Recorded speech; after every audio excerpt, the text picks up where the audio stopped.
आज मी साडी नेसून मुंबईच्या ताजलँड हॉटेलला गेलेली. तर कशासाठी गेलेली चला तुम्हाला पुढे व्लॉगमध्ये सांगते. तर स्वागत आहे तुमचं आपल्या मिनी व्लॉगमध्ये.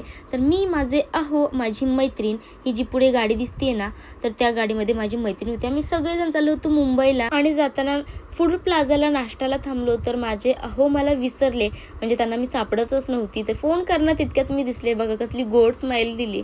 त्यानंतर आम्ही पुढे आम्ही दोघं जण, म्हणजे पुढे त्यांची गाडी आणि मागे आमची गाडी, असं आम्ही चाललो होतो. तर जाताना मला टॉवर दिसले. मी यांना म्हणजे अहोंना मी म्हटलं, ऐका ना, मला पण असं मोठ्या टॉवरमध्ये घर घ्यायचं आहे. असं त्यांना मी लाडीगोडी लावत होते. तर ते बोलले, घेऊ ना, आपण लवकरच घेऊ. म्हटलं बघू आता कधी घेत आहेत. तर जाताना आम्ही अटल सेतू मार्गाने गेलेलो आणि त्यामुळे मला असं वाटलेलं, म्हणजे मला माहीत नाही ॲक्च्युली वरतून पाणी होतं की काय, पण मला असं वाटत होतं की इथून आम्ही पाण्यातून चाललो आहे. आणि खरं सांगू, जाताना इतके छान छान रोड लागलेले ना, पूर्ण म्हणजे अटल सेतू मार्गाने जर गेलं ना, तर बाजूने पूर्ण समुद्रच आहे आणि त्या समुद्रावरनं रोड केलेले आहे जायला. आणि म्हणून जे ब्रिज बांधलेले आहेत ना, ते एवढे छान छान बांधलेत ना, खरंच बघण्यासारखे होते. म्हणून म्हटलं शूट करून घ्यावे. म्हणजे ॲक्च्युली जे समोर दिसत होते ना, तसे ते नव्हते, म्हणजे जवळ गेल्यावर ते वेगळेच वाटायचे. म्हणून म्हटलं चला थोडंसं सीन शूट करूया. त्यानंतर आम्ही पोहोचलो ज्या एरियामध्ये आम्हाला जायचं होतं. आणि हा जो एरिया आहे ना, तरी मी जो छान एरिया होता ना, तो शूट करायचं राहून गेलं, कारण मी स्वतः बघत बसले होते तिथे. तर हा जे सेलिब्रिटी लोक आहेत ना, तर त्यांचा आहे. आणि आम्ही त्यानंतरनं पोहोचलेलो ताजलँड हॉटेलमध्ये.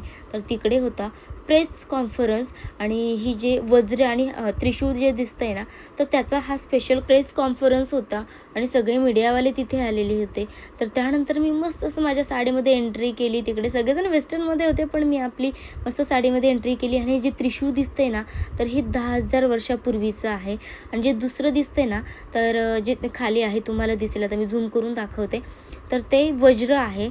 आणि तर ते सुद्धा 4,000 वर्षापूर्वीचं आहे. आणि हे 10 वर्षापूर्वी ही जी व्यक्ती आहे त्यांनी हातात पकडले, त्यांना सापडलेलं आहे. आणि त्यावर त्यांनी 10 वर्ष अभ्यास केला आहे आणि ते सगळ्यांपर्यंत पोहोचवत आहेत. तर खरंच म्हणजे ह्या गोष्टींना हात लावायला परमिशन नव्हती. ह्या ज्या वास्तू होत्या ना, त्यांना हात लावायला परमिशन नव्हती, पण आम्ही जाऊन पाया पडून आलो, कारण की ही खूप जुनी वास्तू आहे आणि त्याला जपलं पाहिजे. कारण कोणालाही मोठ्या मोठ्या व्यक्तींनाही त्याला हात लावायला परमिशन नव्हती. म्हणून आम्ही दर्शन घेतलं आणि गेलो जेवण झाल्यावर तिथे मस्त त्यांचा पाळीव ससा आला होता. तर असा आमचा आजचा दिवस गेला. आता मला कमेंटमध्ये हे नक्की सांगा की तुम्ही ताज हॉटेलला गेलेले आहात की ताजलँड हॉटेलला गेलेले आहात. आणि माझा साडीवरचा लुक तुम्हाला कसा वाटला ते सुद्धा कमेंटमध्ये नक्की सांगा.